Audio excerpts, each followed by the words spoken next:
All right, guys, we are here again.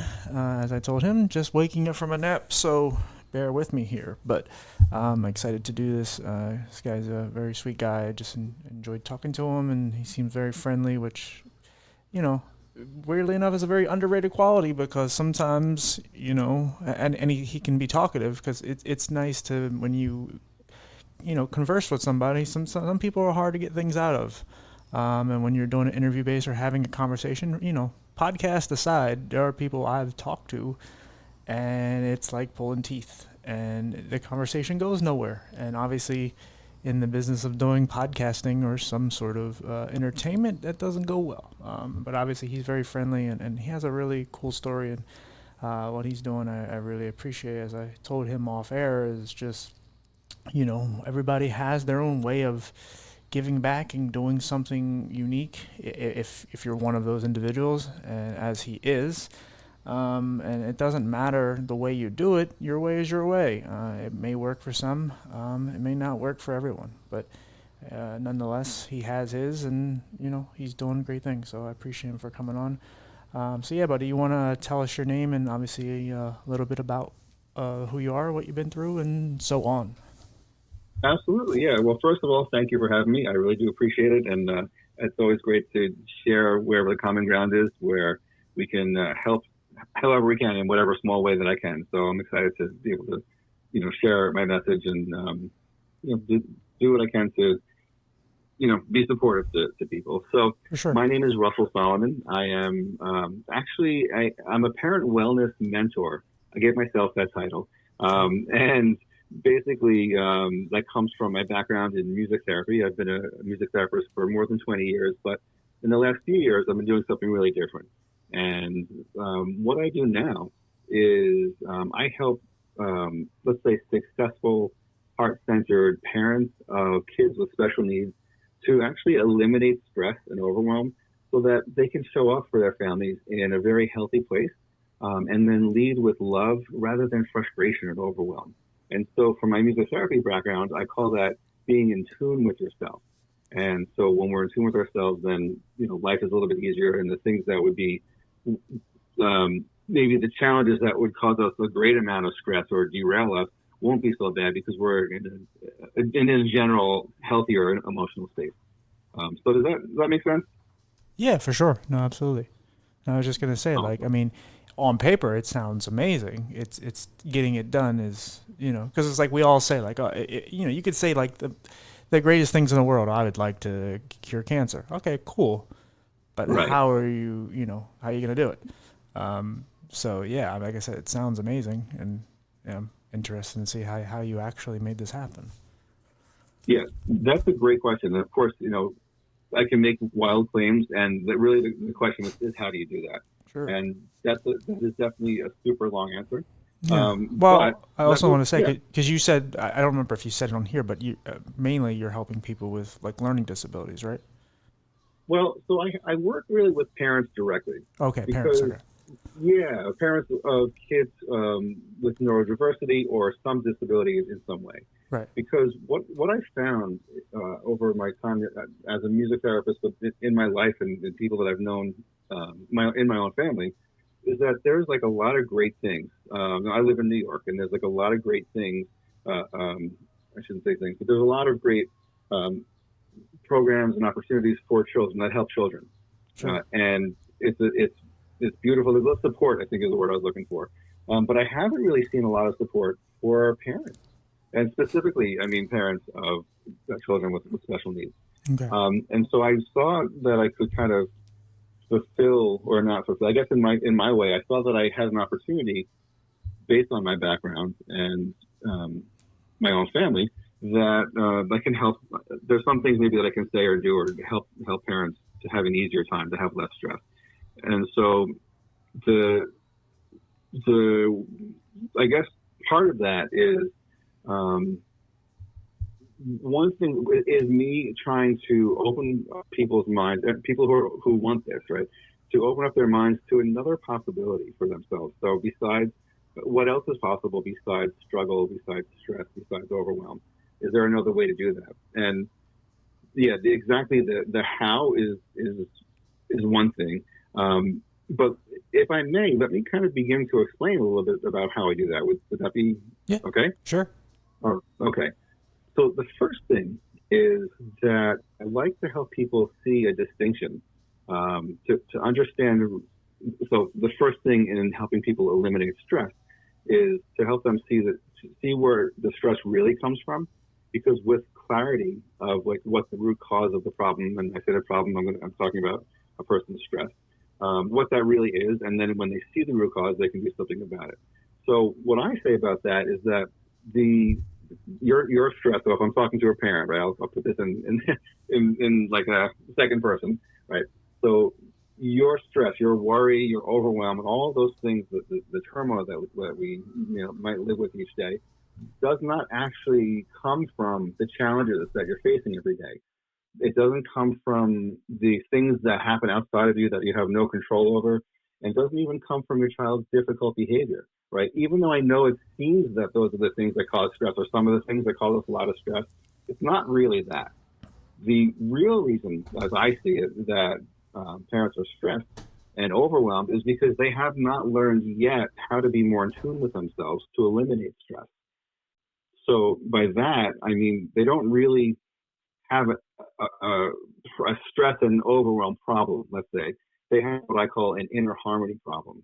And until they solve this inner harmony problem, the stress and the overwhelm is probably going to continue, because there's always going to be challenges. There's always going to be difficult people to deal with, and parts of our life that we don't like, and things happening. There's always going to be that stuff. And really, what is the thing that makes a difference is the way that we respond to these things, and understanding that if we're more in tune with ourselves, if we're in more of a peaceful place, then we can react and respond in a way that it comes from, informed action or intention, rather than being reactive, right? So that's the first thing. I know I said a lot. Do you have any questions or anything about that before I No, I'm still with you. move Go on? ahead, buddy. You're good. Okay, cool. Yeah. So, and I know it's a little bit of a contradiction to like say that the reason you're feeling stress is not because of the things that you think are causing you stress, Right. right? But I really see a big distinction between that, because here's how I know this. It's not just for my own personal ability, but you can take any two people, right? I'll just give a crazy example that has nothing to do with what we're talking about, but I think it'll make the point. You get to the parking lot, there's a scratch on your car, right? Somebody scratched your car for some reason, and one person flips out. They're going nuts. Their spouse is going to be upset, and it's going to cost them money. And how are we going to fix this? And it's going to be a major problem for them. And then another person will come, and they'll see the scratch in the car, and they'll say it's a scratch on a piece of metal. And then that's that. It's not going to be a thing. So my point is that two different people will react to the same thing differently. And so that's my point about this. It's the way that we react and that we respond to the things that feel stressful, right? So whatever happens to cause us stress, it is stressful. But then what do we do with that stress once we are aware of it? So Yeah. that's where I come in. So that's the distinction that I think that's important to make. And like you were saying before, everybody has different ways of doing things, and I certainly don't claim that my way is the right way. It's a way. It's something that's worked for me. It's worked for people that I've taught it to. But there's a lot of ways to handle this. Yeah, There's, yeah. there's a lot of ways to do that. Well, I think some people get so stuck in their salesman pitch, and then you're like, yeah, I know that's fine, but that does not work for everybody. There's a lot of things that people, that it's renowned. People love going to church. People, Sure. whatever. But there are a lot of people that are anti-church, and some people are more Sure. anti-church because of the people that are so pro-church. Like there's something, and Yeah. and that's what I think. Sometimes we focus so much on our differences, and so why we, they're like this, and that's why we don't get along. But we also have a lot of similarities as well. But sometimes the differences is, I mean, a lot of times to me, the differences is what makes us all so unique, and what makes us, awesome as people, I should say, like as a species. But Hmm. sometimes people look at like, oh man, we're so different. That's just a bad thing, and it's not at all. No, Obviously, I like if agree. you're in a relationship or you're pursuing a relationship and you're like, hey man, I want 3 kids, and the other person's like, I don't want to have any. Okay, yeah, you're not compatible, But Right. it also doesn't, I mean, yeah, maybe for what the journey you guys are pursuing, maybe that's not the right way of going about it. But again, overall, when you're just on, on your own day and you meet somebody and you're like, hey, I don't like coffee and you like coffee. Okay, but it doesn't make you totally incompatible. It doesn't make that, that you wouldn't get along. It's just, you just have one difference. But Absolutely. yeah, Yeah. Well, I think diversity is important. I think it's good. That's why we don't have, that's why we have more than one flavor of ice cream, right? We need that. We got it. We taste all kinds. yeah. So, absolutely. Yeah, there are people So, that are bland. They just want chocolate or vanilla, grandma. And then and then there are people just like, hey, I want to try anything. Like I'll try the whole menu of ice cream, whatever you got. right, I'm open, or at least most of the flavors. So yeah, it's. for sure. But again, So, what I think, there's nothing wrong with bland or what. Like it's just it's a variety. It's an option, and options are good. absolutely. And I'm going to totally agree with that. And I'd like to add that it's a beautiful thing when there is a difference of preferences and opinions and so forth, and people can talk about it in a way that is constructive and useful and informative. Not that was one thing that I loved about going to college, is that I would meet all these other people, I mean, my dorm mates, and they would have very different ideas from mine. But I love to hear them. I love to learn from them and hear what their perspective is on things that maybe I thought a lot about as well. And there was no arguing. It wasn't that. And I think it was a different time than we are now. There's a lot of arguing happening in the world in general, I think. But there was a time when people were just interested in, so what do you think about whatever, X, Y, Z. Yeah. Yeah, yeah, for sure. No, that's So, yeah. Go ahead, buddy. yeah, no, yeah, thank you. Um, so I think this whole time could be spent on how do I do it, but I really want to answer the question. I think that's a really important question. It's a very valid question, and Yeah, it, yeah, it, it's an important thing. So the first thing is to help people see a different possibility by letting them kind of understand, or at least share my perspective of what the real cause is. And so if somebody agrees with that, if they resonate with that, then I there's a couple of other things that come into play that if these things are in place, these are the kinds of people that I can really help, because of diversity, I can't, our diverse nature as people, I can't help every parent of a child who has some kind of, neurodiversity or something. I'd like to, but I can't.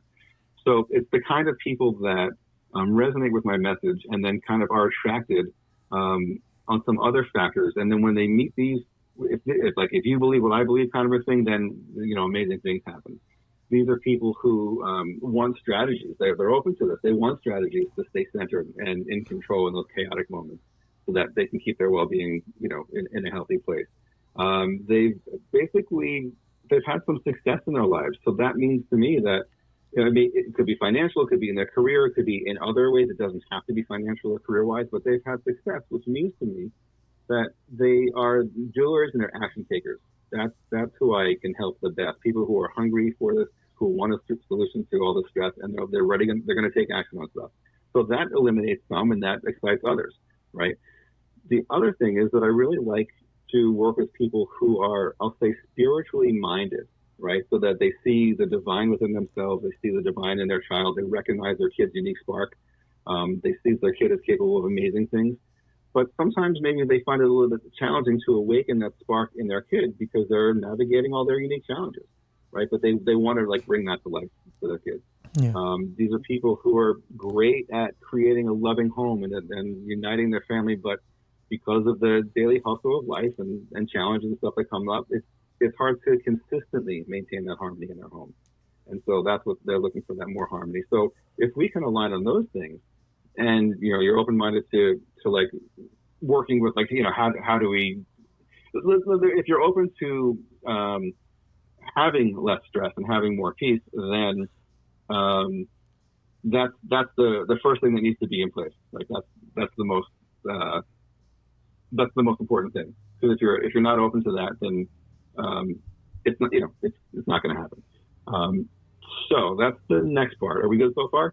yeah, yeah. No, I just wanted to add, like, I mean, I think when parents have kids, like they have an ideal of how they want to go about it. But when you have a child with any sort of learning disability, however politically correct you want to put it these days, Mm-hmm.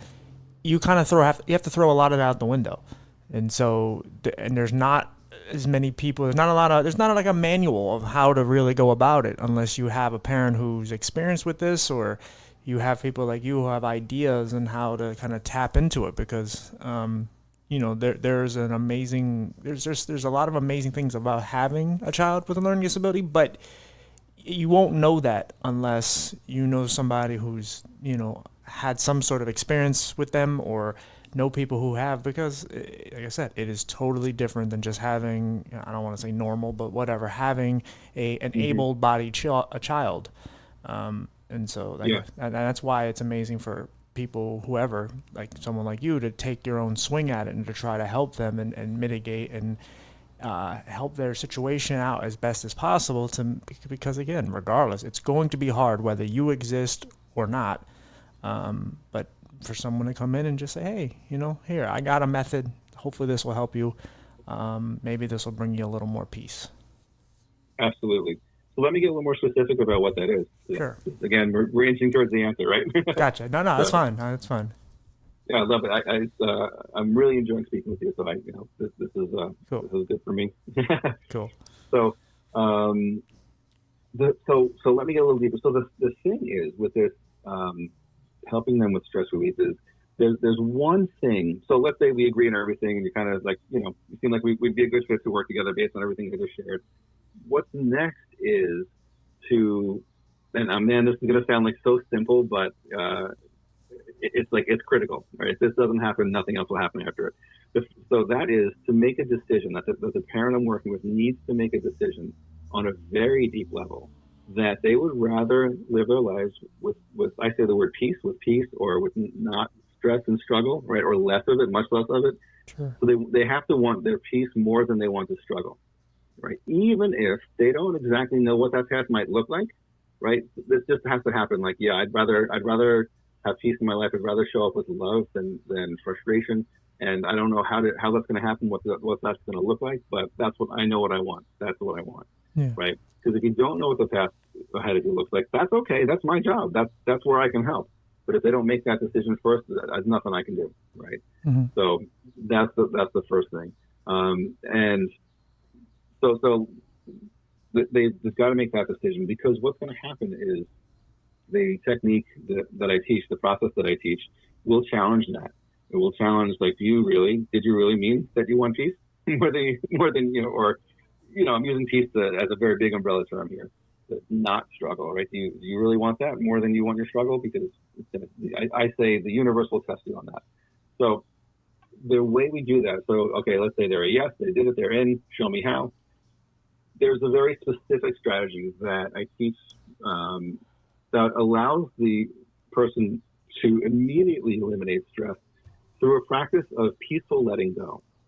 So I used to say it's a letting go practice, right? But when we say letting go, there's a lot of things that come up for people, and especially when we're talking about our children. It's how can we imagine the letting go of things when it comes to our kids? Yeah. So when I say peaceful letting go, then I'm talking about letting go of the internal struggle, the fight against what is, right? And then taking the proper actions of whatever we need to do.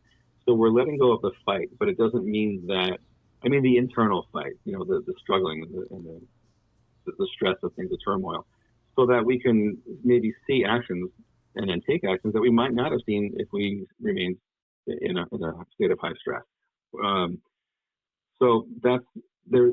This idea of letting go is something that I certainly didn't invent. It's not a new thing in the world, and everybody has experienced it. I would say, or just about everybody has experienced the the the I guess the feeling of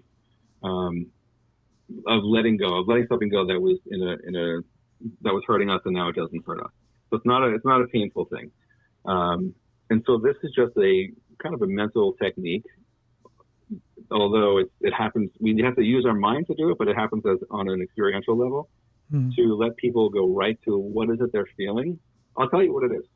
and it may not make sense because we're going to talk about this intellectually, but this is an experience that I'm talking about. So the process is simple. Is what am I feeling right now? So we can get some discernment, what's going on.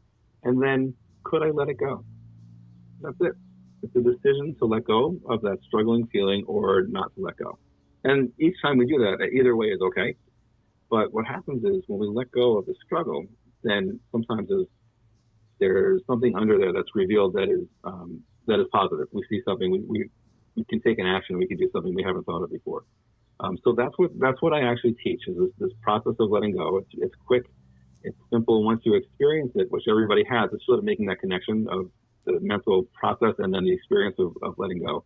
Then it's something that people do very quickly on their own. It's always worked for everybody I've taught it to. I didn't invent this. I'm following a method that I learned when I was a kid. But it always works. And that is why making a decision that I'd rather have peace than not is important. That's why that's a critical thing, because then when it comes to the point of could I let it go, that's the challenge, right? The answer could be no. It's okay to say no. Not right now, maybe later, never going to let that go. Or yeah, because I'd rather have my peace right now. Yeah. And when we let go, there's an immediate sense of peace and calm. So I want to make another distinction that's really important. And that is just because, or if we decide to let something go, it does not mean that you're not going to do something about it. So I'm not saying you're going to accept something that is unacceptable to you, or like a behavior or something happening, in the world that's not okay with you. I'm not saying, oh, it's okay, just accept it, because that doesn't feel good. Who wants to accept something that they find unacceptable? That's not okay. All I'm saying is you're fighting is a fight inside of each of us. And when we let go of that struggle, we're fighting against, as I see it again, what is, right? Whatever that is, we're fighting against what is. When we can drop that struggle, that then you can choose to take an action if you need to, right? Or not take an action. But now you're doing it from a place of clarity and from strength. You're not reacting and then doing something. So an example I always give is a parent gets a call or an email from the school and there's a behavior problem, or your kid is suspended again, or there's something like massive going on. So that requires action on your part. You can't just let it go and not do anything about it. You must do something about it. But what is the internal state of the parent? If they're really upset and stressed out, and either if they feel the school is working with them or not, or they have to work with their kid, or the kid is fighting, like whatever it is, there could be a lot of turmoil and stress around that. And that reaction is not going to lead to, if you're taking action out of that kind of a internal stance of struggle, you're not going to take maybe the best actions that would yield the results you want. Whereas if you're not fighting against what is, you will be much more centered and more calm and more peaceful, so that you can see, maybe there's something you couldn't see before. Now you can see the action you need to take and do that. Take the action. So briefly, it's like let go and take action. So it's that together. So, all right, I said a heck of a lot there. No, you're Does fine. this make sense? Yeah, no, it's fine. And I mean, I appreciate you, regardless if it was long-winded or whatnot. It gets you to where to solve the question, answer the question and whatnot. Yeah, okay. And because you also got to think of these parents, they've had lives before they had kids, and they might have dealt with whatever abuse or whatever. And again, obviously, there are some things you can't let go entirely because of PTSD and just long-stemming, issues that come from it. Let's say any form of abuse, and just in general, mental health is very prominent in our society, and there's a lot of traps, if you will, and it's much harder to be a good parent these days, and they're very well needed because there's a lot of parents who aren't, and there's a lot of parents who just need a little bit of guidance, regardless of the physical, the whatever issues their child has, whether they come out perfectly fine or, whatever they have could, it could be someone like me, legally blind, or someone, with learning disability, whatever. It could be in a wheelchair, regardless. If they don't have any kind of peace of mind themselves, they're not balanced, and they're constantly focused on their past or focused on just a tumultuous, lifestyle, then it's a trickle-down effect, because you're the caregiver at that point. Regardless of how much you actually give, you're still a parent who provides food and shelter. Mm-hmm. And if you are a person who really is, rageful or just constantly sad or whatever, the child is going to pick up on that. And you're only going to make their life harder. So, if they have some sort of inner peace and balance and tranquility, then it's a much better chance for the kid to grow up and to have a better life, because they're already going to have it hard. And Yeah, as you do too, as a parent. I mean, if you have a child with a learning disability, it's not easy for the parent either. And so if you guys can, build a relationship with just, well, first, develop a way of balancing your life, and then building a relationship with the child, then it's almost, then if you're super compatible and you just love each other, and it's just both of you can just have, much more fruitful lives, if you will. absolutely, absolutely, and I definitely agree with you fully on that. We have an opportunity here to stop generational, um, carrying on each, like I don't want to say abuse, but that was the first word that came. Anger, stress, problems, from one generation to the next. We can stop that now, so it does not get passed on to the kids. It can end with you, with us as parents. It can end that way, um, if you want it, right? I mean, that's the choice. If you want it. Yeah. Um, I want to bring up something that you kind of made me think of as I was just listening to you. A question that I had recently, and it was a great question, and it challenged me. But I think it's worth it right now. I think it's because I thought about the answer. But in light of everything you just said, some people might argue that focusing on inner peace sounds like a luxury when really they're dealing with real crises every day, right? I mean, there's serious things happening every day. Sure. So the question was, how do I respond to those parents who feel like they simply don't have time for what might seem like a non-essential practice, this letting go practice, right? Because they've got so much other stuff going on. So is that a fair question, do you think? Yeah, I mean, because and again, I think one word that gets thrown around a lot of times is privilege, and I don't think it's necessarily that, because there are people who have just had it hard their whole lives and still have it hard, and they're trying to find their balance, and it's not that easy because they have to make time for it. Right. And maybe your method doesn't work. Maybe exercise or supplements or whatever. Maybe that, or maybe a combination of all three or both, or something There, else. But of yeah, course. but I mean, There, yeah, yeah. there is something definitely to that, because everybody, it's also because sometimes it's also about where is the speaker, like in your case, like where are you coming from? Okay, you may have a good heart, but what do you know about this? And sometimes, and it doesn't mean you haven't had experience, but sometimes we get put on trial because it's like Hmm. I could say the same thing, and it's like, well, what have you been through? And I could run a bunch of things off, and it's like, oh, okay, cool. But some people just look at it like, because I've heard, as a person who advocates for mental health, I've been told by a lot, there's people out there like, well, I have a master's in this and this and this, and I have a master's in mental health, and I'm like, yeah, so do I.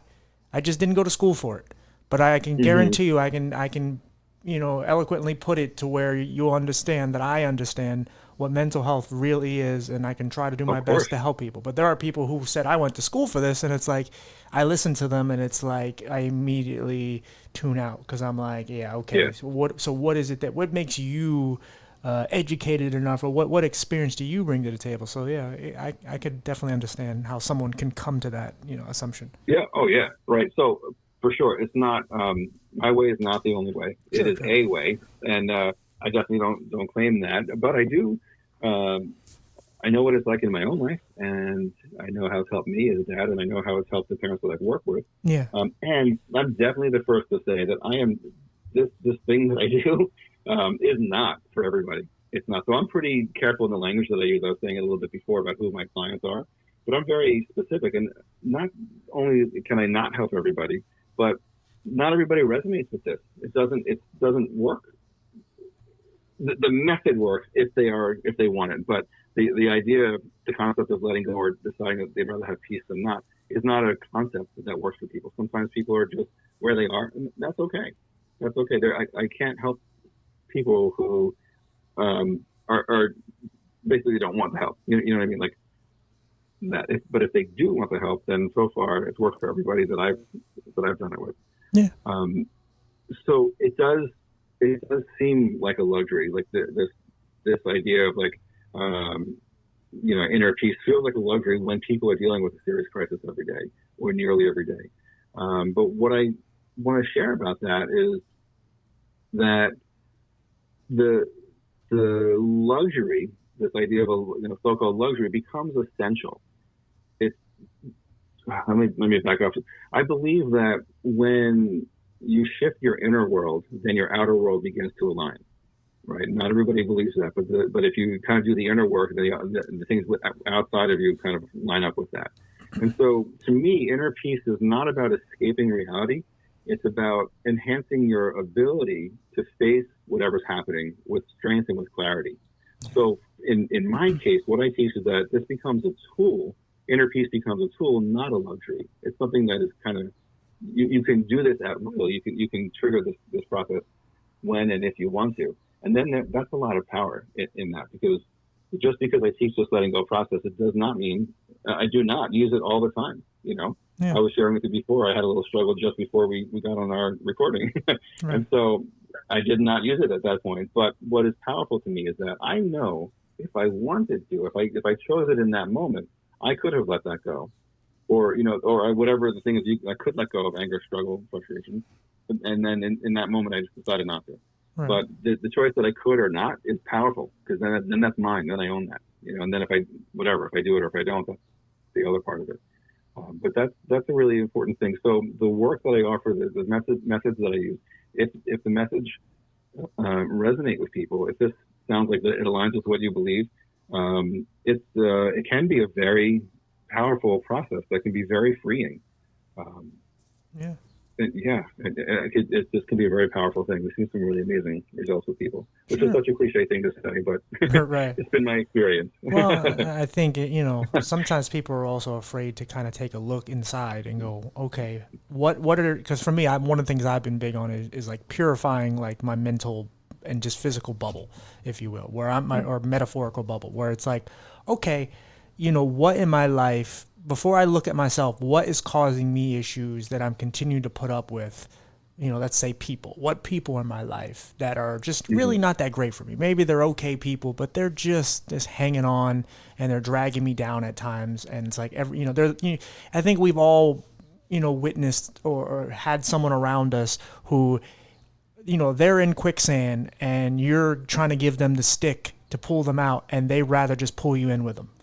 And because no matter what you do, no matter how much you try to help them, they just say, screw the stick, jump in. Right. Because this is fun. And it's like, no, this is not fun. This is, you're going to drown. No, I can do it without the stick. No, you can't.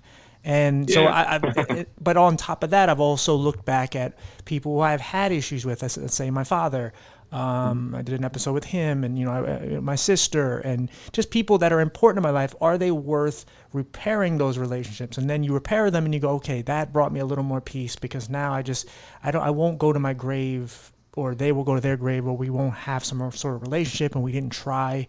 And then at some point you come around to the idea of, okay, what am I doing that's a problem or problematic for me, and what's getting in my way? Okay, I keep going back to I'm harboring these emotions towards things that, okay, yeah, I was bullied. I did go through a lot of stuff. Is that my fault? No. So stop acting like it is. Stop, pitying yourself. Stop, you don't want anyone else to pity you. So why are you doing it? And I'm just giving you kind of an insight sometimes of some of the thoughts I've had over the years. And so in order for me as a person who has, experienced a lot, has dealt with a lot, for me to face you and go, sure, I'm open to these ideas, I have to do my own transformation, and I have to be willing to kind of be metaphorically naked and say, okay, what are my issues? How can I fix them? And because there are people that don't want to look inside because that's scary, because there's a lot in those closets. And I've said more of late, like a lot of people tend to go through life and they just continue to open their closet door and throw in their skeletons until one day they go to stuff the closet again and it's too full, and the closet opens up and all their demons and everything they've ever been through is all over the place. And now they have to deal with them all at once. And now there's no going back, but they could have dealt with them. They could have pulled one out and went, okay, this, boom, get rid of that, boom. But, and that doesn't happen, because that's what happened to me. And I refused to deal with the issues. I just wanted to go through life because I didn't, as you were saying, I didn't have the luxury of being able to just sit back and do things, because my life, my health, and everything continued to just move at a fast pace. And I didn't have the option to just sit around and go, okay, what's wrong with TJ? What's wrong with me? And how do I? And then at some point, life just said, you're going in this direction one way or another. So deal with it. Yep. And so, yeah, I think it's cool to just kind of psychologically break it down, because, like I said, there's a lot of people that could 100% use something, a method like this. They just have to be willing to do these type of things. That is, yeah. Wow, that was awesome. I love what you just said. There's just two things I'd like to share, if it's okay. Sure, please, buddy, go ahead. Yeah, no, thank you. Let's see if I can remember them, because I had them in my brain when I was listening to you, but that was the thing I was listening. No, you're good. This is just a hang. Yeah. Like, for me, like, even though we're recording and all, to me it's a hang. Like, whatever happens. We're bullshitting. We're having fun. I know we're talking about some stuff, but like, it literally could go in a totally different direction. And there was one time a guy came on and he was just like, he was big into wrestling, so we just went back and talked about old school wrestling, and it wasn't meant to go that route. But so, yeah, don't worry about funny. it. Yeah, I love it. That's awesome. Yeah, I do appreciate that. Sure. I really wanted to say it. Hopefully, I'll remember at some point, and while we're still talking. I remember the second thing, which was that in this work that I do with people. So yes, okay. So they do have to be willing. That's the first thing. They have to be willing to see it. Sure. But in that willingness to open the closet door, right, as you say, yes. When we do our work together, it is in my specific process. It is never necessary for the person to share with me whatever the thing in their closet is. Right. I don't need to know that in order to help them.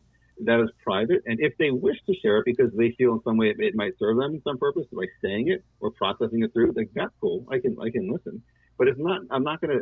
I don't say to people, let's go to the most pain you ever felt and tell me what that is. Like, I don't need to do that.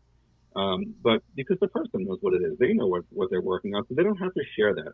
There is some privacy. There's a lot of privacy and a whole lot of respect in this process.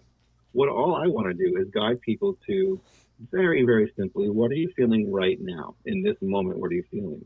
Could you let it go? For sure. That's it. I don't need to know what it is unless it's open, but I don't need to know that. And that's what people, I've worked with some people, I think, that had some very intense, very, very serious things happening that I never needed to know about. But it's made a huge difference for them, because it's not just about being heard, but it's really this letting go process, or really experience, goes very, very deep, because there's not a lot of stuff around it. I don't need to ask somebody, well, how does that make you feel, or what do you think that means?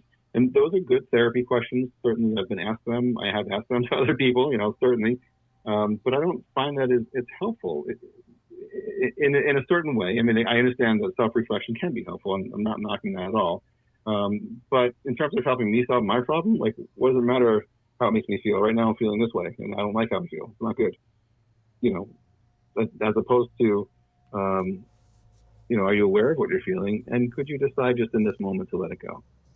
And that is like much more, I guess, gentle, and then respectful of the person, because, again, the answer could be yes or no, or maybe later, or whatever. But it's just kind of honoring the person and where they are in the moment, with whatever it is they're feeling. So I hope that makes sense. And that definitely is part of what I wanted to say. No, for sure. Yeah. So, I mean, because that helped. I mean, early on, when I think one of the things that kind of opened me up when I said, like, but the closet stuff, like, I remember one time, and I brought this up many times, but being in therapy, and my therapist was just like, so tell me about your relationship with your father. And then I went on this like 10-minute rant of me just cursing and saying how much he's this and this and that. And now my dad made a lot of mistakes. Don't get me wrong. But he never molested me or bullied me or physically or whatever. He had a lot of rage, which he's dealing with and doing a lot better with. And it's helped us to build our relationship a lot more over the past 2 years. But this is maybe about 15 years ago. And once I was almost like seething, and I was almost like, breathing really heavy. And I'm like, and then I took almost like an outer body experience. And I'm like, my God, you really have that much rage for this person. Like, you really are that angry. And so I bring that up because, like, therapy really opened me up and made me think more and made me be more outgoing a little bit and kind of understand my issues. But, like, I think if I would have went into therapy and they would have just been like right off the bat, how about your father? I would have just Yeah. clammed up and probably would have never came back. And Right. there's a And process to it. Yeah. of course, and you had to be willing to go there because you knew the reason to go through something, to go through an emotionally hard experience is because you want to experience what is on the other side of that pain or the struggle. Yeah. Like, why do that? Why bother, right? You're going to go into a topic that is intensely painful or angering or whatever it is for you that's not good. Why do that?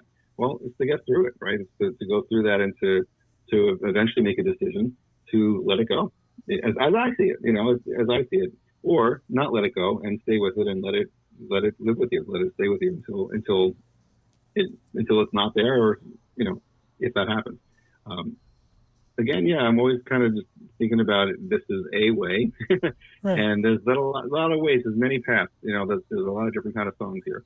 Yeah, So no, yeah, I appreciate that it's because I all guess good. there's again, I think that's the best part about something like this because it's not you're not shoving it down anyone's throat. You're not going this is the way. And there are people who do Oh that, yeah, and there are how the people heck would that, I know? right, and there are people that maybe don't even mean to be like that, but it's just they're so bent on trying to make money or trying to Yeah. push their product because they do believe in it, and it's like yeah, I appreciate that, but it's like you also understand like when you're dealing with certain people, I dealt with a woman who was really trying to sell me something and then told me it was thousands of dollars. And I'm like, ma'am, do you understand? There are people that are holding on by a thread. I am not that person anymore.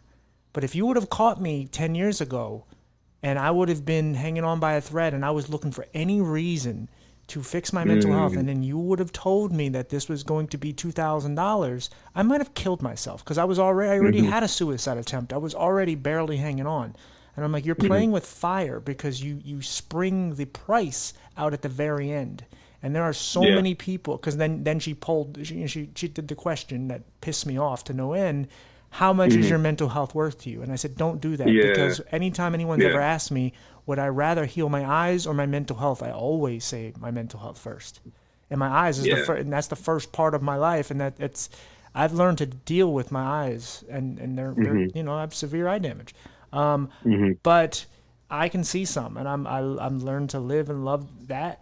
I hmm try to do my best to find surgeries and people who can help. We'll see down the road hmm here, but in general,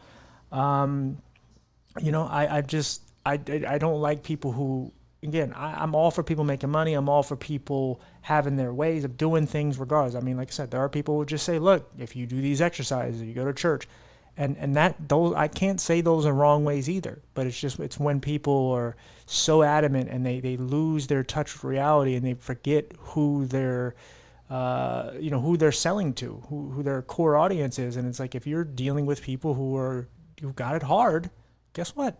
You might want to be a little more laxed and come down. And that's why I think it's so important for people to really, regardless if you have the experience, it's always important to have the experience. But if you don't have the experience, try to learn from the people who do. Because if you hmm don't bother getting into that field because you're just going to Yeah. piss them off and you're going to deter them more from people who may have the right option for them, but because they've gone through so many bullshit salesmen, hmm they're just done with it and they'd rather just do it their way, even though it's not the right way. Yeah. Yeah. There's so much in what you just said. Again, I totally agree with you. We're aligned on this.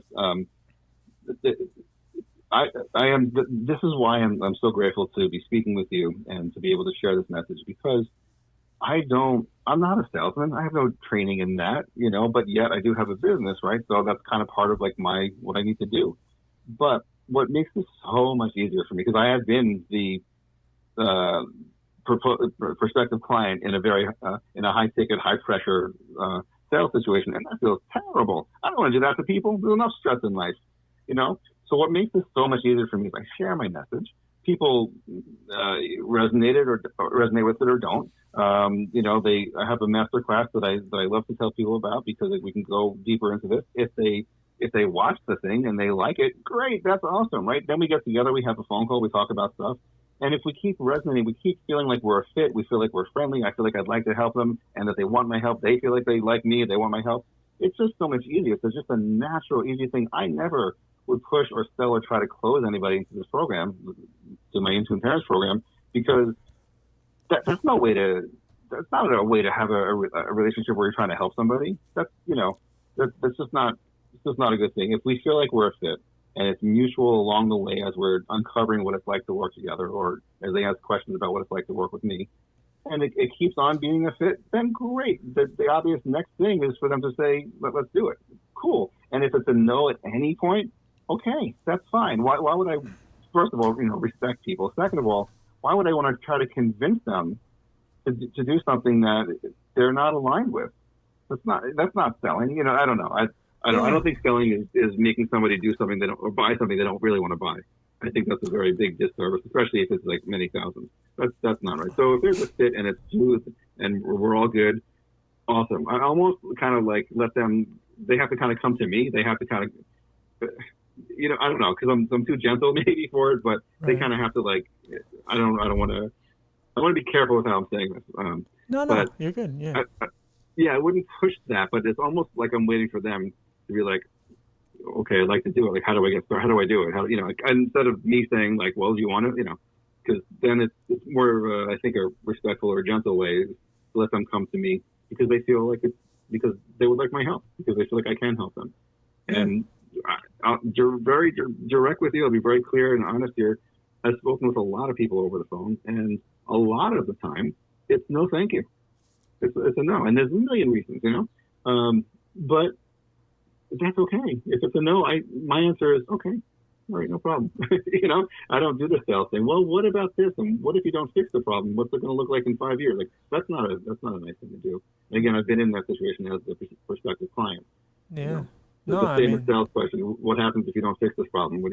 That's a nasty problem. And I'm talking to people whose lives are very stressful already without me adding to that. Yeah. How would they see me as someone that could help at that point, right? So yeah. Yeah. Well, it's also changing. There's certain mindsets that need to be changed that have just kind of, some are just in their gene pool, some is just social media or whatever has kind of warped their thoughts on things, and they have a closed-minded mind to certain things. I'm sure you've probably seen parents, when it comes to parents having children with learning disabilities, a lot of times they have a very low ceiling for what their kid could be. And so their kid is just like, well, my kid is laughing and, like good enough. You send them off to wherever, give them some caregiver, and as long as, but if you were to get a call that, oh, he's doing this, I don't care. As long as he's, as long as he's fine, I don't care, because their limitations for what they feel they can do are so little that it's just, it becomes frustrating. I know for me as a person who helps help find people employment, one of the things we like to hear or don't like to hear, one thing that really kind of gets in my, sticks in my craw, if you will, is when a person with a disability will be on the phone and I'll say, hey, are you working? And they'll say, no, I don't work. I'm disabled. And it pisses me off because it's like, that's bullshit. Yes, there are almost 70% of us that are unemployed, but that can't be, your excuse, because though the systems in place have not made it easy, you still don't need to sit around and be a statistic.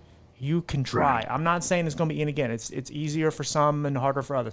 I get it. But you still should try. And if your excuse is this, then I'm not ever going to accept that. If you say, hey, I went out there and I tried, and okay, fine, I'm willing to work with you. But if you're just immediately right off the bat dismissive and you're just like, nope, I can't do this because of that, that's like, no, man, you don't understand how hard it got for me to get to where I got to. Just with the disability alone, forget all the other stuff in my past.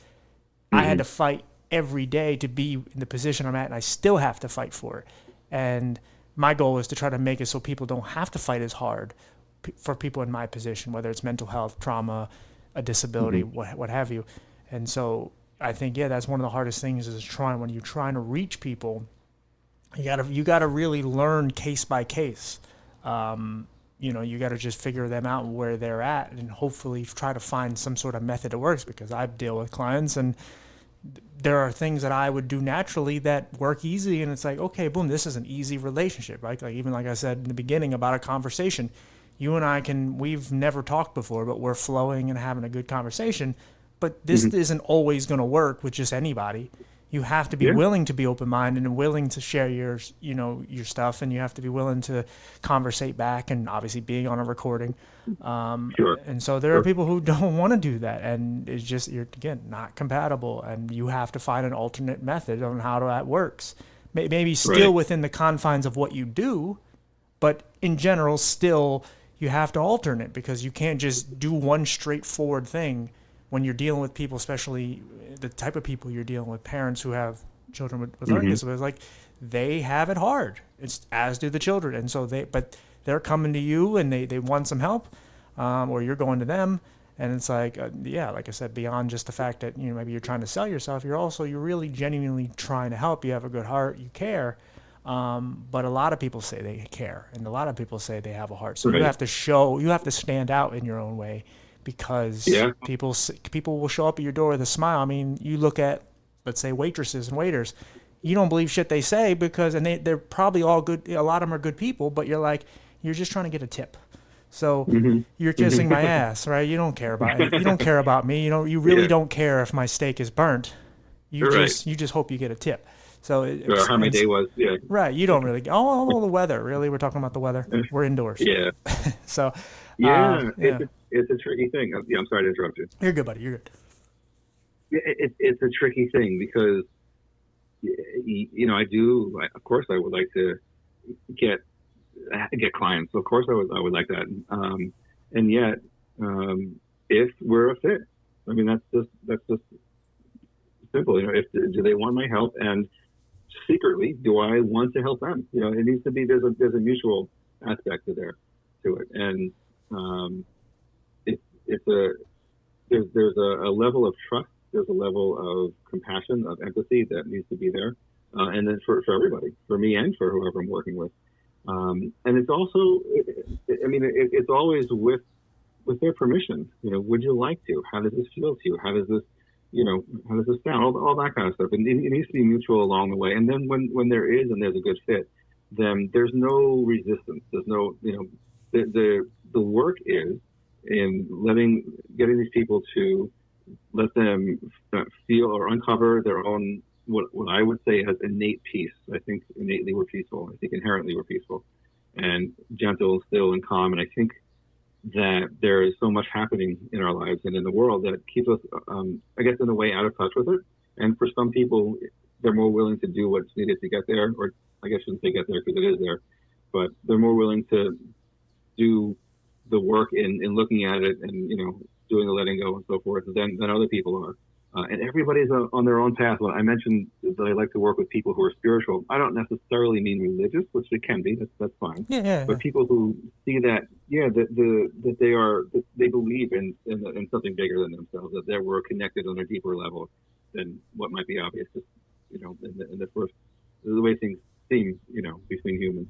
But if they believe that, then there is this idea that I have that whatever, if the person is a yes or a no, whether they'd like to work with me, and in a child's unique life, right? Everybody, I feel, has their own wisdom in terms of what they need in their lives. So I think we have to trust that our kids, wherever they are in their development, in their neurodiversity, whatever it is, right? That there's got to be some part that we recognize them as divine beings also, like we are. And so they are having their own journey. They have their own wisdom, even if they're not able to maybe verbally let us know what that is, but maybe through behavior or other ways. And that each of us as parents and as people in the world, we kind of know what we need for ourselves, and we can kind of sense if a technique or a method is going to work for us or not. And so we honor that. I think we should honor what we're feeling, kind of our sense about things, Yeah. I think that's really important, and to True. trust that we have innate wisdom in what we need. Yeah, I'm really big on like intent and what someone's intending to do, and I'm also big on not like underestimating people because everyone brings something different to the table. I mean, I know someone who's tatted up all over his face, and and it's like he was in a gang and did hard prison time, but now he's doing a lot to give back to the community and help people and Yeah, change his life. And it's like, look, man, he got to where he got to. I got to where I got to. I just don't have tattoos. Like, yeah, I yeah, did a lot of fighting and did whatever. And it's like, we all have things in our past we're not proud of. We all sure. made mistakes. It's just, did you change? And if you change, cool. And what's your intention now? And Yeah, I think so many people, we write people off so easily. It's like, yeah, man, now you have this or you don't have this. And it's like, no, that's not fair. because we Yeah, it's all not. have issues. We all have Isn't issues. that? Yeah. Sorry, you get me excited, so I want to jump in, but I got to remember to No, you're shut fine. up. You're fine. I don't. Yeah, you're good. You're good. But yeah, it's funny. I'm going to interrupt you to say I agree again. Yeah, yeah, exactly. No, it's cool. Like I said, it's just like I said. I know so many people with so many different backgrounds, and they, like I said, I never when I first intended to do this, I just wanted to talk about my stuff and whatever, and then I was like, I don't have any more ideas, and then it was like, oh, let's broaden the scale and not just talk about visual impairment and mental health. Let's talk about all the disability. Let's find every disability Mm, possible and rare conditions and so on. And then from that, you notice that a lot of those people also had addiction issues. So there goes addiction, and some of them have been homeless. And then it spun out, and then it was like, okay, this now we can just go in many different ways. There's human trafficking. You can go so many different ways. And mm. you can have very powerful conversation because I'm always big on trying to figure out what makes us similar too. Because there's, like I said, Yeah. even that same guy, like I remember when I was just like while we were talking, I remember like feeling like being in prison, like my own prison for me because because I went through so much abuse. I never wanted to leave the house. And and anyway, it's a long way to get to it, but like I felt so trapped, and I thought I made a lot of my issues the problem, and I was confined and stuck in my own confines, and throughout the episode, I just started figuring out all our similarities, even though we are so opposite in so many ways. I was like, Hmm. wow, okay, it's cool to see where we both are, and I think that's why. I mean, when you look at social media and just the news and all these things that put all this smoke screen in front of us, and we have to constantly figure out, oh yeah, that's right, black and white people are so different, and women and men are so different. And it's like, yeah, but they're also very similar too in a lot of ways. It's stupid as hell. I had this conversation, and some people who will listen to this will know exactly what I'm talking about. I had this conversation at my former job where I brought up about how similar rap and country music is. And I'm in a very country town, but I'm from Philadelphia, which is a more hip hop town. And it's like, okay. And I'm like, look, you both like trucks, you both like weed, you both like guns, you both like women. It's just maybe the guns they like. Well, no, the guns are pretty similar, but like the cars, one's an Escalade, one's an F-150. Theirs is a Hmm. country twang, theirs is a more urban sound, and blah blah blah. Hmm. And regardless, I was like, it's very similar. You just don't want to admit that it's similar because you are anti one and pro the other. But Yeah. it's still it still has a lot of roots of similarity Yeah. and culture and whatnot. And it's just, but like I said, sometimes we focus so much on why we're so different from each other, we don't look at the fact that there is a lot of similarities. And at the end of the day, we all have we're all human, so we Yeah. are the same species, whether we want to admit it or not. Yeah. Oh, yeah. I do think that here's another cliche just for fun because I guess I like saying them.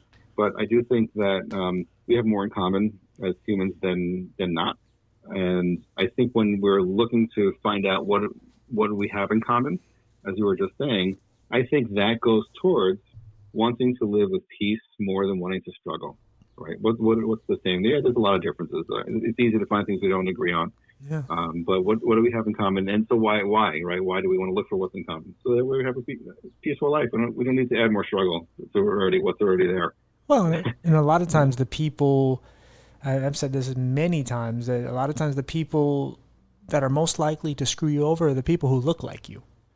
Mm, But we feed into it, and a lot of these people we grow up. I mean, we all do it. Like I'm white. I've grown around some racist white people who will say this and that, and then I moved to Philadelphia, and my sister's half Puerto Rican, and I had friends who were black and Hispanic and Asian, and I dated some, and all of a sudden I'm like, okay, this whatever I was told is bullshit. Like there's great mm, people. I'm not supposed to like these people because they're a little darker than me, or yeah, they look a little yeah. different. And it goes the same thing with the disability stuff. It's like, so I'm not Hmm. supposed to like them. And again, I already had that DNA in me. So I'm like, so I'm not supposed to like this guy in a wheelchair. He's less than me. That's stupid.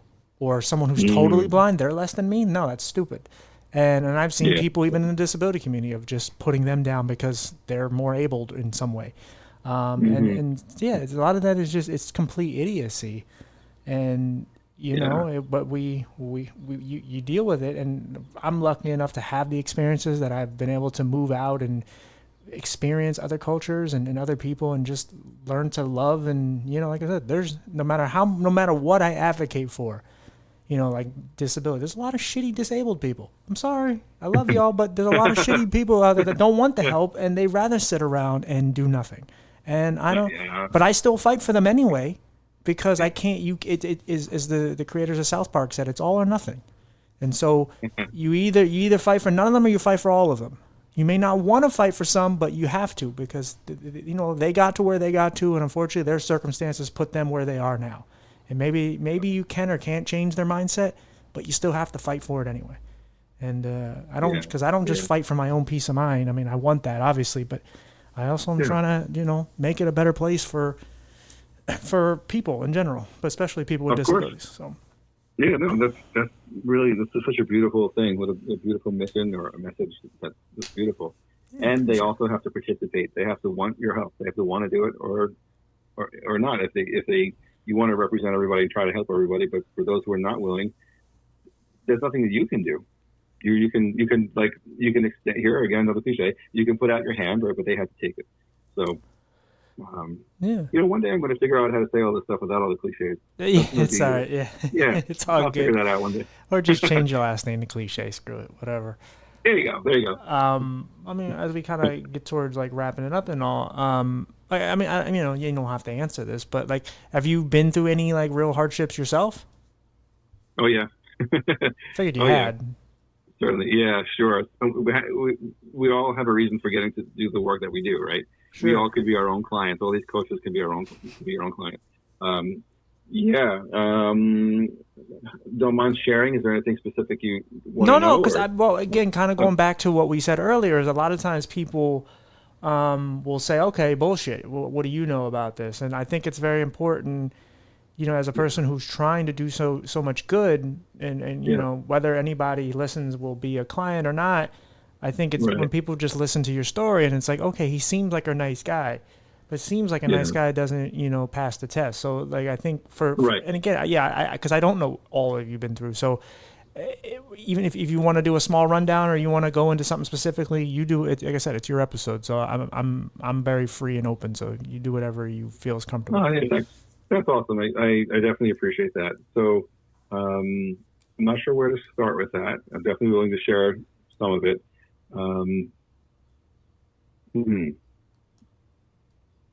Or even just like what experiences like mainly prepared you for what you're doing now.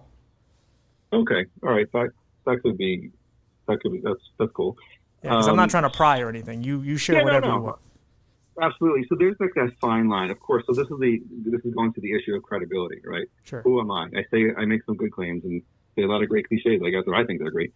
But really, can I deliver? And that's a super important question to address. It's really valid, of course. That's why I like to talk with people. That's why I like to share this information and hopefully get people to see this master class that I have, because that's going to explain a little bit more about these things and this idea of letting go and all that stuff that I've shared. And then they can get a vibe whether they resonate with that or not. It's all about like, do we resonate as we go along? But as far as my own personal story, so I grew up with a few people in my family that, and I wish I had this straight. I'm going to say special needs. I don't know how else to say it. No, you're fine. Don't worry about it. They can cancel me whenever they want. I don't give a shit. I know what you mean, because there's so many verbal landmines. It's like you're trying to just convey your story, and it's just obviously there's certain words that we know, like for me as a person in the disability community, when we're talking about people with learning disability, we know the word like retard is obviously we know that's out, right? But like everything else, it's like it's just like, look, man. I mean, I've heard people say handicap and crippled, and like, does it hit me the wrong way? Sure, but I'm not here to be the verbal police or the word police, because it's like your intent. That's what I'm saying about intent. Your intent is to just try to convey your story and show how you got to this point, and whatever you say, you say. Yeah, thank you. Yeah, man, and I've asked. I have a pretty big Facebook group, and I'm like, hey. Is it person first language or is it identity first? It's usually person first, but yeah. That's what I was taught, understand, feel comfortable with, right? And I met this woman who was like, no, this is my autistic son. Don't tell me, he's not my son with autism. He's autistic. Like, you know what I mean? Yeah, what works for her is fine too. Yeah. Right. I I had could someone trigger. on. I had someone on Yeah. who she talked about her son. She said my son suffers from mental retardation, which is technically Hmm. the condition. And now, obviously, if she would have called him that, then I would have been like, okay, I don't know about this. But it's Yeah. her word, Right. it's her Yeah. son, and that's what the doctor told her. And it's like and she was a Yeah. very sweet woman. It's not like she was being malicious in any way. Right. So it's like this. But I someone gave me flack about that. I'm like, dude, I don't care. Like it's not Yeah. me. And I'm not trying to put her on the hot seat, but it's like this is the way she deals with it. That's how she says it. It's not my point. Yeah. So I get it. Yeah. So Yeah. yeah. Either way, I'm going to upset half of the people. Yeah. Yeah, it's One true. half or the other. However I say it. So I appreciate that, and I really love that you said it has to do with intent, because obviously my intent is to help and Right. not offend, and yet I'm no matter. And in my years of doing this, I've always offended some and I've helped some. So like I don't, what can I do? Yeah. Uh, Try to learn, try to be open minded. But let me get to Intent the must story. matter. Context and intent must matter. Yeah. So as I was trying to say before I interrupted myself. Yeah. um, so I grew up with an uncle with Down syndrome, a cousin with cerebral palsy, and another cousin with, I guess, developmental delays. Okay. And also, so in my family, right? So close family members. And then also on my street, there was other children also my age that had, I don't know what to say. They looked, they couldn't speak clearly, and they look like they had some physical issues and so on. Sure. Again, with total respect. So it's been, my point is, I've been around this my whole life, literally since I was born, my whole life. All of these cousins and uncles are all obviously older than I am. And so I never knew anything was, oh gosh, again, the risk of offending was different about them or other, Yeah. Yeah. Yeah. terrible way to say it. I'm so sorry. Nah, I say that too. Struggling with the words here, but I never knew they were my family that I loved. What do I know? Sure. But I also can see, their parents, my older relatives. I could see their stress and their struggle sometimes, and it wasn't always obvious. But I guess as an adult looking back, I could say, yeah, that was stressful for them. So I grew up around people that needed extra help, and so really briefly, I'll give a very specific example. I remember when my grandparents decided to put my uncle into a group home. He's the one with Down syndrome, Okay. and it was he was not very much older than me, so I can remember it pretty well because it was a big deal in our family, and it was the right thing, an incredibly hard thing. But when he was 18, they moved him into a group home out of their home, and that was like a really painful thing. But ultimately a good thing because he had a great life. He grew up and he had a good life, and one that I guess my grandparents realized that at some point they wouldn't be there for him, and he needed a permanent solution for his life. So what a loving, beautiful, compassionate thing to do for my uncle, even though at the time it was insanely painful. But they visited him and so on. So the point that I'm making is that I saw the stress that my grandparents were under, my other relatives were under, in this. You kind of just grew up with that in raising a child or children as these. And as I got older and became a music therapist and became interested in helping people, I remembered the struggle. And I remembered that, who was helping them? Who was there to help my grandparents kind of make it through the emotional part of this? I don't know if they had anybody. I mean, maybe they did, but I wasn't aware of it at the time.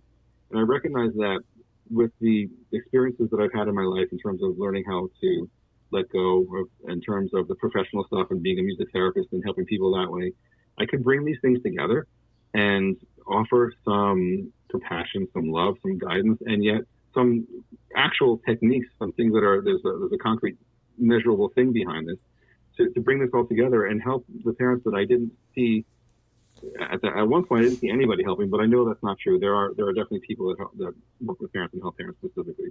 I've met a few, but not a lot. Like I said, there's a lot of services for children, not a lot for the adults. Yeah. So that's what got me interested in this. It's something that I grew up around and just sort of was a part of my life always until I realized that one day, like, wow, who's helping them? Who's reaching out to them? And then the combination of things that I thought I could bring to it was kind of what got me where I am.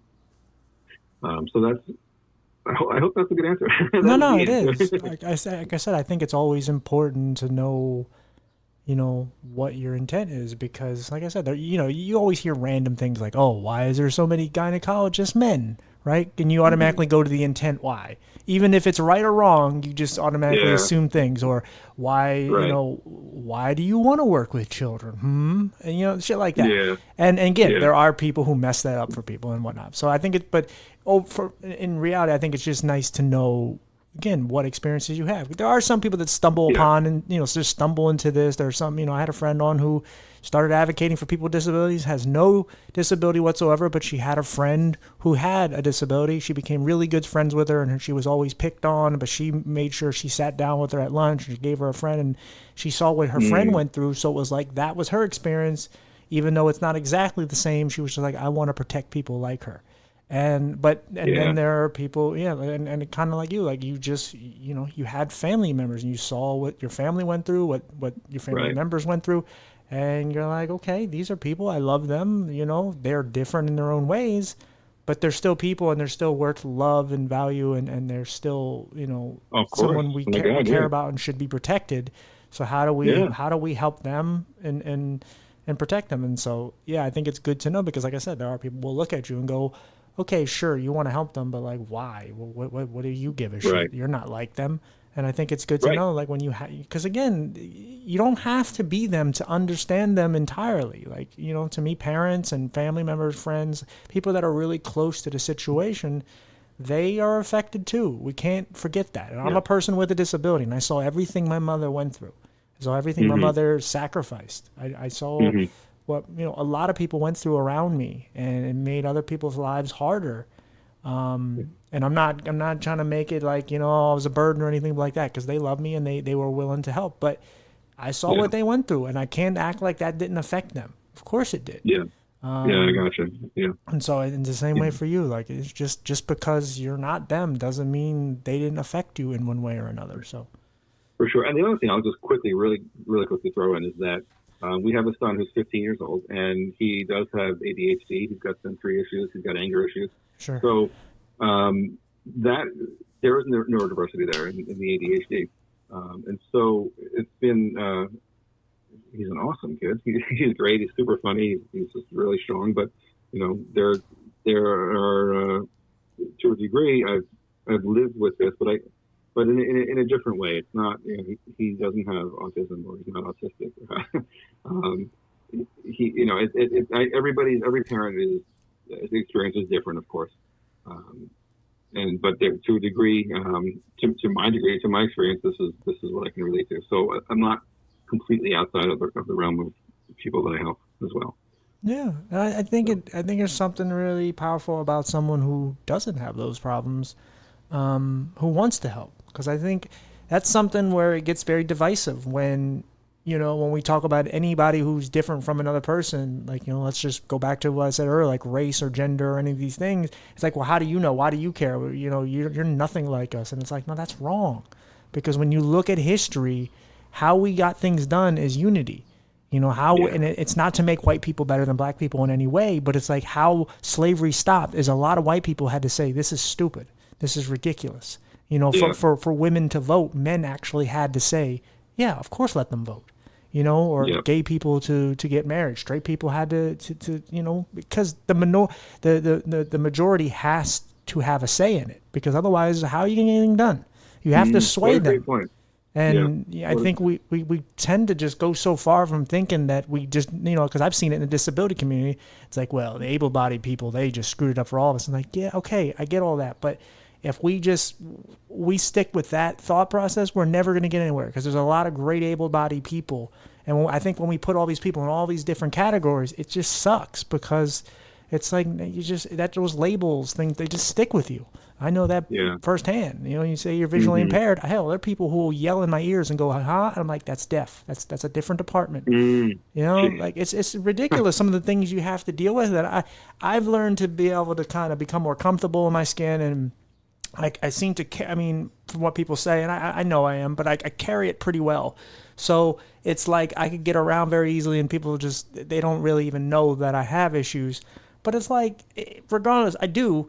But it's just like, man, just treat me the same, because I really don't care. I don't care what your upbringing was. I care in the sense that I would like to know if you're willing to share. but I really don't care on the sense of how we're going to become friends or how we're going to work together.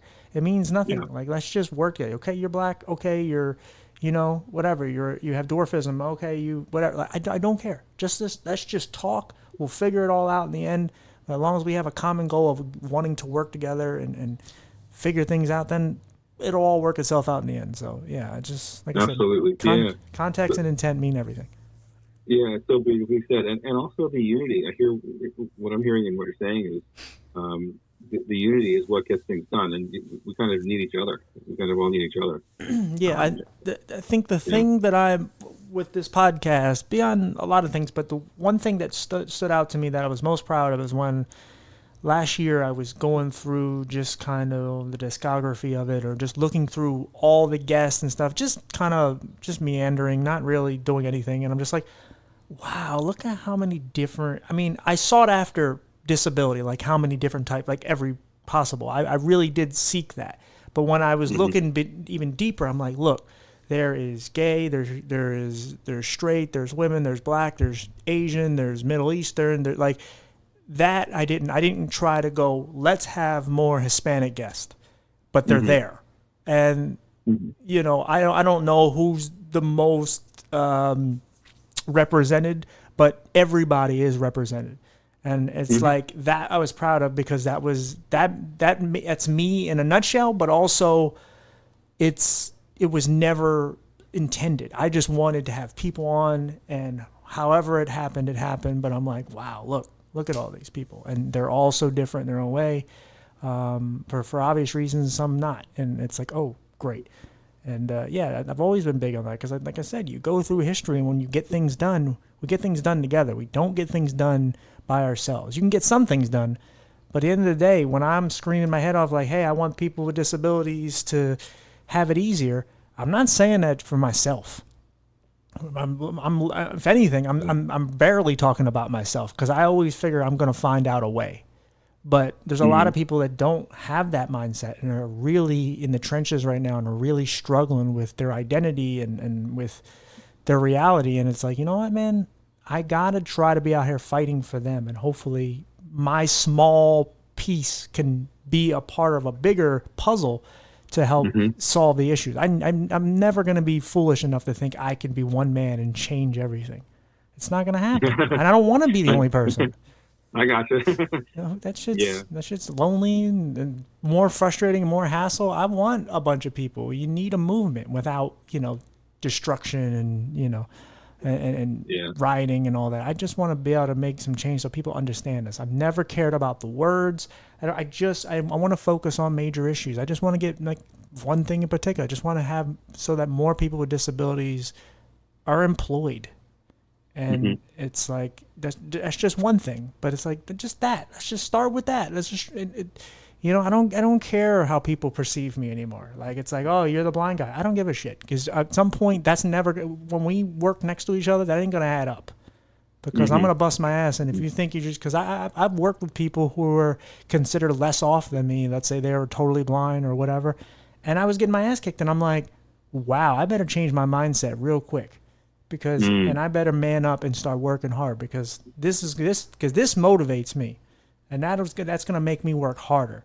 But if someone wants to work next to me now, and it's like to just think, oh, we're just gonna, this is easy, I'm just gonna run through you. It's like, that's not happening, because I've been through hell, and I've been fighting my whole life, and I'm going to do what I got to do to earn my spot, and in any way, shape, or form. And so it's. Like I said, I want to just have it so people just, we can just, and again, for me, one of the biggest things is just having conversation, because so many times we talk from afar. We talk from our own little soapboxes. We talk from our own households, and we talk about the people across the street, and we don't ever go, let's just go over there and talk to them. Because it's like, that's so foreign. But it's like, no, man, if I'm going to have a conversation about race, I'm going to have the person on here who the race I'm speaking about. I'm not going to talk to more white people. Or if I'm talking about, whatever with like gender, if I'm going to talk about women, I'm going to have a woman on here. Every time I've had a therapist, I always have a woman, because I kind of know the perspective of a man. So I like to have the opposite perspective. I like to be challenged. So sure. Oh man, that's beautiful. Well, let's wrap this up. We can talk a little more off air Sure. or whatever, but let's just wrap it Okay. up. I appreciate you for real for being on. Do you have any? By the way, do you have anything to promote, like a website or anything? Yeah, I would love to. Thank you so much. Thank you for asking. I was really enjoying the conversation. I kind of left my mind, but hey, thanks. So what I would love to do, so I'm not selling anything right now, right? Is to invite people to watch the master class that I have. Okay. It's called "Becoming the Calm in the Storm," Okay. and that's just and at the end of that, I don't sell anything either because I don't normally wouldn't say that. I don't want to make people think that they can't become my client, right? But since we talked about that before and the kind of the slimy ways that people approach that sometimes, this is just a masterclass in understanding kind of what I was saying about the root cause of the problem at the beginning of our discussion, and some different points of views and what some practical steps that they can take if they would like to pursue this. And then at the end of that, I invite somebody to get on a 15-minute call with me. I call it a parent wellness assessment. Don't sell anything on that call, but that's where we can actually talk. They can ask me some questions. I evaluate certain, like I do a real wellness assessment with them. But before we even get to that, the people will choose that on their own or decide I'm not for them either way. And the way we do that is through this masterclass. So I'd love to, if it's okay, I'd love to give the website where people can sign up to watch it and then decide what they want to do from there. It's like an easy, gentle process. If it's a yes, that's cool. If it's not, then equally as cool. Can I give that website? Please, yeah, go ahead. Thank you. That is intuneparents.com. Awesome. How much So of an they can go asshole would I there. have been if you would have said that and I would just played the outro music? If you said, hey, this is not, you wouldn't have been, I think, but No, it's okay. no. There's a path here, right? This will get to the people that need to hear it, or it won't. No, no, no. Yeah, that would have been, I'd have been a dick. It'd be funny though. Yeah, it would have been Yeah, funny go for some to. of us. Yeah. No. I thought I would think it would be funny. Let's see what happens. Yeah. But yeah, no, I appreciate it. Do you have any kind of like if people want to reach you, like any social media or anything? Sure, we could do that. So I have a regular website, and I could be contacted through that. Okay. Yeah, do that. That's raisingspecialneedskids.com. Okay. Cool. And they can learn about me. There's a contact me on there. If they want to really know my story in more depth. If anyone cares, I don't know. I was told by my a business mentor I should have like who I am and about me and stuff like that. I don't think anyone cares, but maybe someone does. You could read it there if you want. Awesome. Well, like I said, don't hang up. But I appreciate you for coming on, my friend. And like I said, let's keep in touch and be friends, support each other.